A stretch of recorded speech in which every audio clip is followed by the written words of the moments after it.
Good evening. I'm John Bailey, and the name of the program is People to be Heard, the program where people who have something to say have their say. And tonight, you've got Jim Benerofe, SuburbanStreet.com founder, journalist about town, and my host on White Plains Week these last 16 years. The other news program we do on White Plains Television. And Jim is here because Jim and I went on a mission for the people of White Plains, Westchester, and the world in the last month. Right, Jim? Yes. We went overseas. We traveled. We took a look and took the stock of the mood of Europe. Right. That's what we did. That's right. Right. Separately. It was just one of those kismet things. And Jim, you went down the Blue Danube, Yes. or up the Blue Danube. I don't know which is up or down on the Danube. Tell us about your trip. Well, we started out in Prague, in the Czech Republic. Mm-hmm. And that whole area has changed now because the Czech Republic, well, I can show you. Prague is up here. We took a boat, then we spent 2 days in Prague, which was really very much fun. Prague is a great city, Right. and we had a lot of fun there. Then we went to Regensburg. Actually, we went a little beyond Regensburg because the water was too low, and we had to get the boat in a slightly different place. Was that because of the heat in Europe, the drought, or? No. Oh. I don't know. Actually, they had, I think, quite a bit of rain. I see. But, It just the technology of the river is a little bit. The water is a mystery, and I could vouch for that. And so you went down the river visiting various towns. Yeah. And we went to a town called Passau. I don't offhand remember everything about Passau right now. It's all a blur. Yeah, for it's me amazing. too. Yes. It's amazing. You go all these places, and to recall everything exactly is tough. At any rate, we went to a side trip, and this is the boat docks and stays in dock for periods of time, depending upon where they are, and we take side trips. And we had a choice between two places. We could have gone to Salzburg, or we could have gone to a place called Kreski Krumlov. We went to Kreski Krumlov, and there was a castle there that we toured, and it's a very interesting place. One of the things they do there is a lot of rafting. There's like a river or an estuary that runs through the town, and you see dozens of people on rafts and kayaks and whatnot. It's a really cute, nice little area. Then we continued on, and we went to Linz, Germany, and we weren't there that long, but Linz looked like a very big commercial city. And we bought Linzer torts there. Ah, the home of Linzer torts. That's why you went there. So Exactly. we brought one of those back to the boat. And had I it. see. Are you preserving it? Yeah. Yes. From there, we went to a little town called Dürnstein. And I don't know if I'm pronouncing it entirely correctly, but that's a very small community. I think the population is only about 400. And there's a magnificent church there that we saw. And we basically, just walked around, did a little bit of shopping, and toured that church, which was really... You got to feel the past. Yes. You got the feel of the past, and the past speaks to us, mootly, but it does speak. We had one of the guides that we had there, and her name was Trenka, and she's originally from Vermont, but has lived in Dernstein for about 15, 20 years. She was absolutely a fantastic guide, and she took us through the church. And, I can't go into detail about the whole conversation of the thing, but she was terrific. Well, I find the guides on a guided tour, although sometimes it is hard to understand their accent sometimes, they provide personal insights of what it's like to live there, contemporary and in the past, that just really enlighten anything I think you can get from just sort of guiding yourself. Well, they go through some pretty rigorous training for these jobs, and our tour directors were not allowed to act as guides when we were in these areas. They had to use a government authorized guide, and they explained to us also if they tried anything like that, like acting like a tour guide, they're subject to an extremely heavy fine, and it's very, very strictly enforced. Then we, after that, at the end of the Dernstein, we had a wine tasting.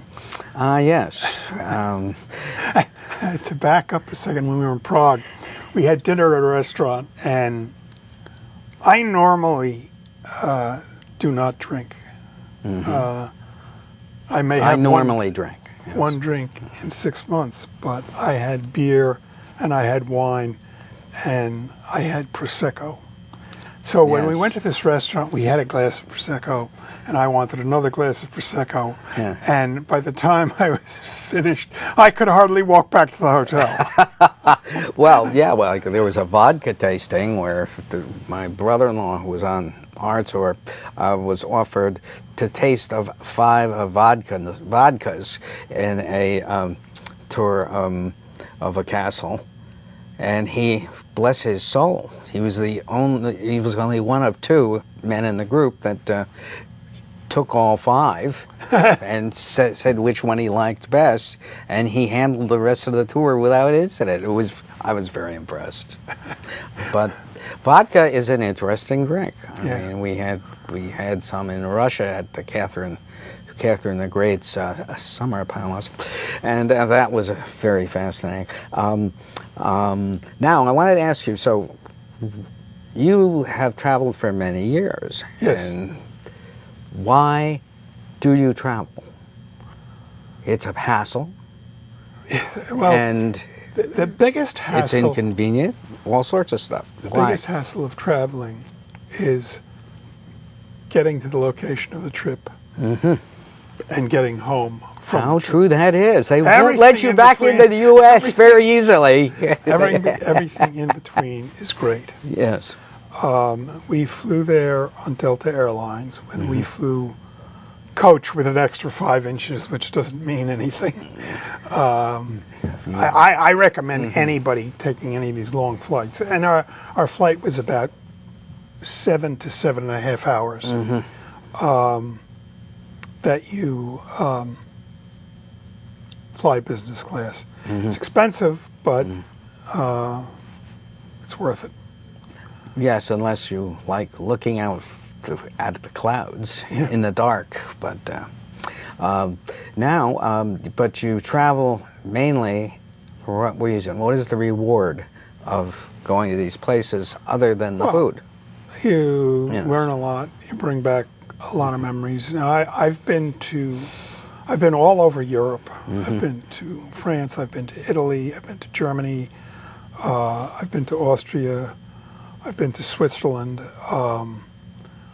And I don't even know if I've been to Holland. And I've been to Italy 7 times. Italy I really love. I could live in Italy, and particularly in Tuscany. I've also been to China and Japan. How about China? Would you want to live there? I liked China. Now, I was on a guided tour, and the tour was very good.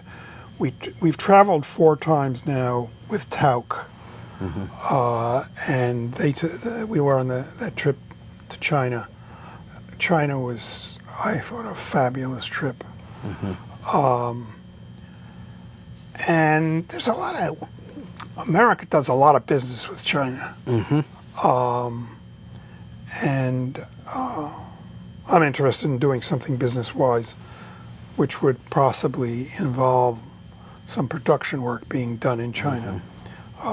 Whether it'll ever happen or not, I don't know. I'm getting up there in years. Well, it's like Wayne. It's like White Plains. A lot of great ideas, but it takes a long time to get them rolling. Right. But tell me, on this latest trip, what did you feel was the mood of the citizenry in the towns you visited? And was there apprehension because of the obvious reasons, or? I didn't, I thought we were in a very, what has been so far, a very calm area. And unfortunately, while we were there, we weren't in Munich, but they had the attack in Munich where 9 people were killed.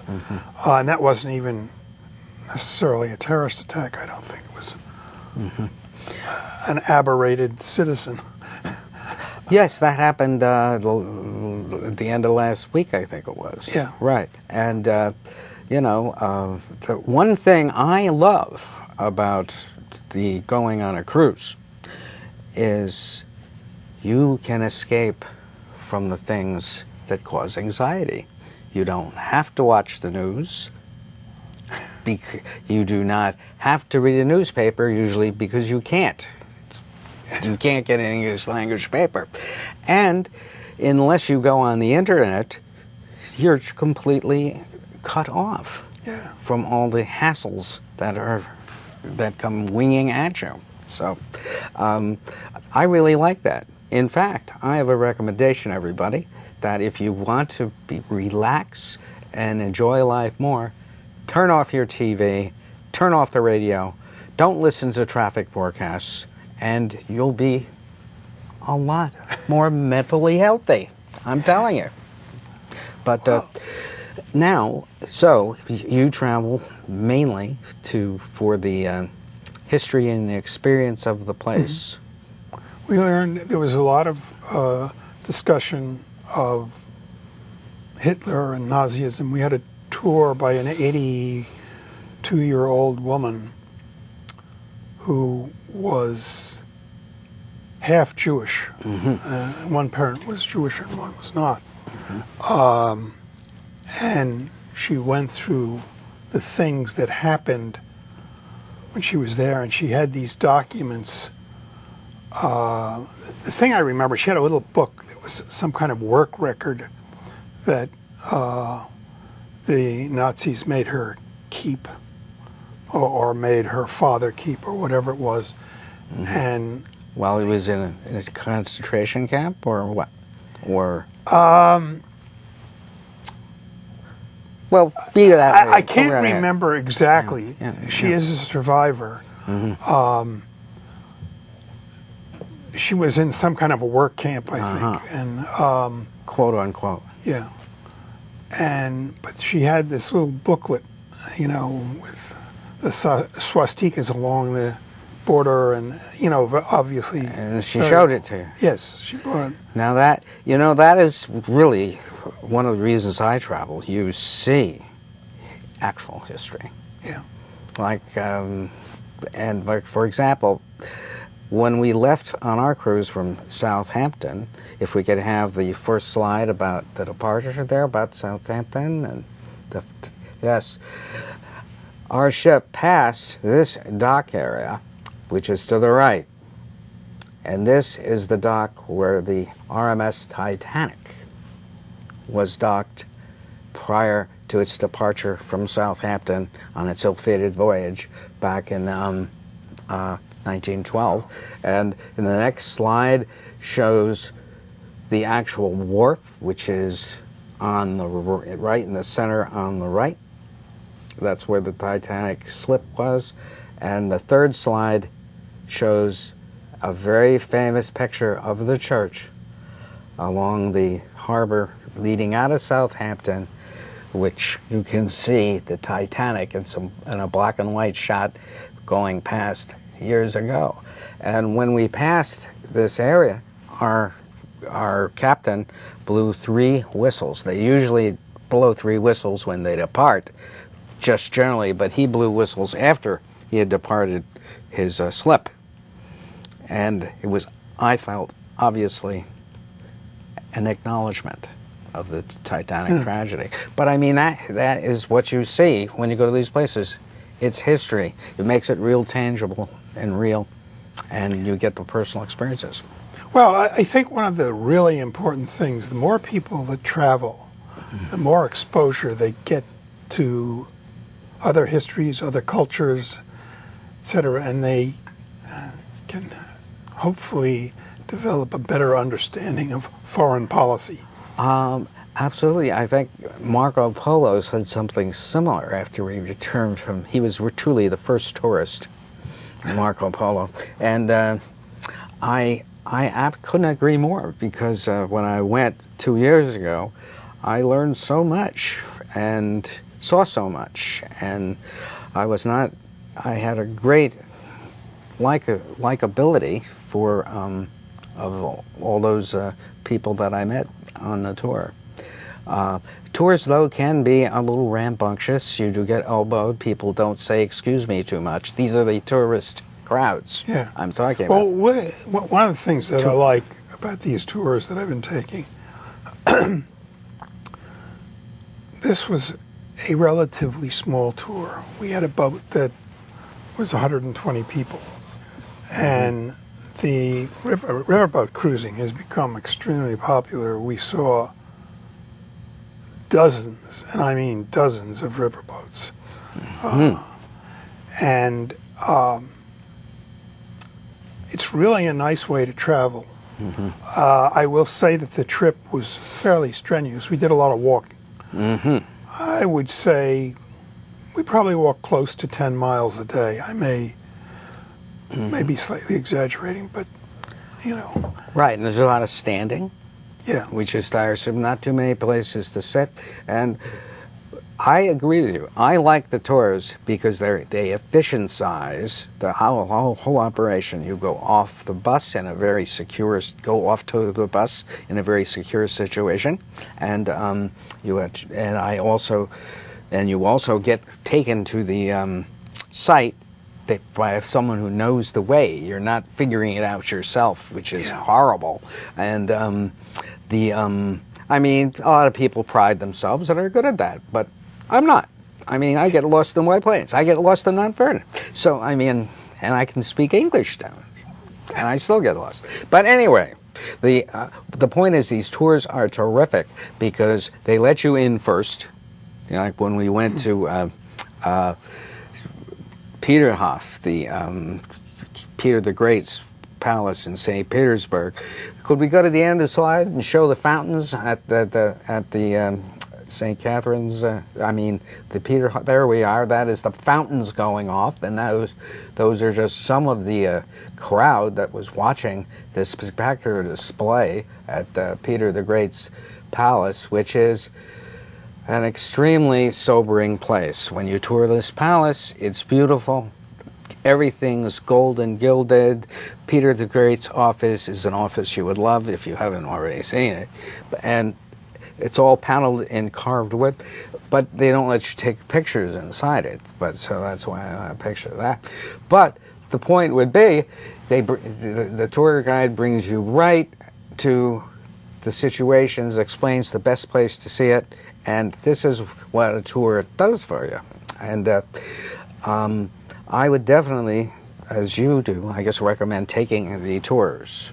And also you can have a pick, and they cram them in. They're very efficient. They get you back to the ship on time, and I am very impressed with that. Now, what I wanted, so the mood of the people is okay. You feel you don't get that sense of apprehension. No. We after the situation occurred in Munich, we were a little more concerned because there is no way that they can really stop these attacks. That's true. And they are random, and they look for soft targets, and it's a question of being in the wrong place at the wrong time. And if, for instance, I was walking, our last stop was in Budapest, and I was walking down the street there, we were going to dinner, and I was saying, I wonder what I would do if there was suddenly a terrorist attack here. I thought that too. I'm always looking around. I said, I looked around, I said, there's really no place to run. It's... Well, yeah, I think my attitude was similar to yours. Well, it's similar to yours. But I thought, well, what if I was close to somebody who was armed? What would I do? That's what went through my head. But anyway, so you do have that anxiety, folks, taken from people who've just experienced Europe in the last month. However, the point is, you're not going in a covered wagon going across the West into hostile Indians who are out there. Yeah.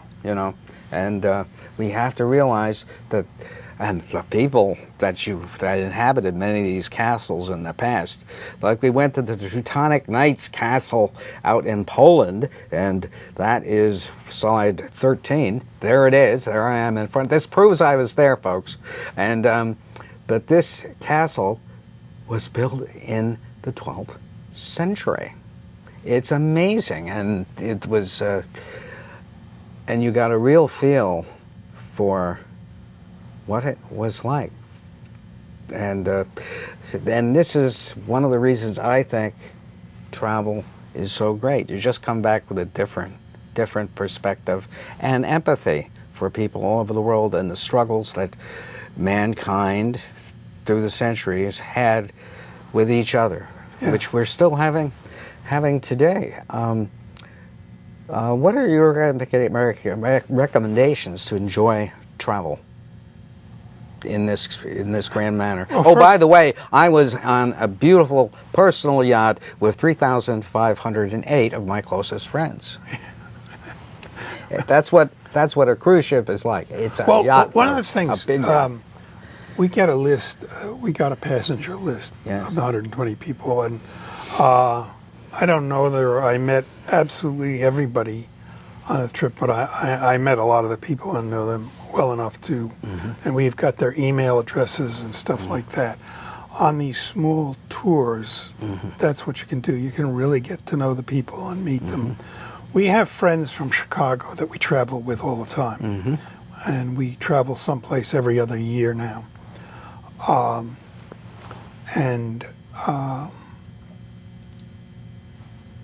mean, it's a lot of fun, and I recommend try to do small tours. Now they are going to be more expensive. You got to make sure that you have the funds available to do that kind of thing. But it's really worth doing, and you make a lot of friendships and stuff, and some of them. Yes, we met a couple that we danced with each night to Latin rhythms on the ship, and we had great fun with them. And right out. Let me just quickly talk a little bit. Sure. We had 3 tour guides, and we had one person who was with them who was a tour guide trainee. And these are really the tour directors, I should say, as opposed to guides. But they have terrific backgrounds. And one of our guides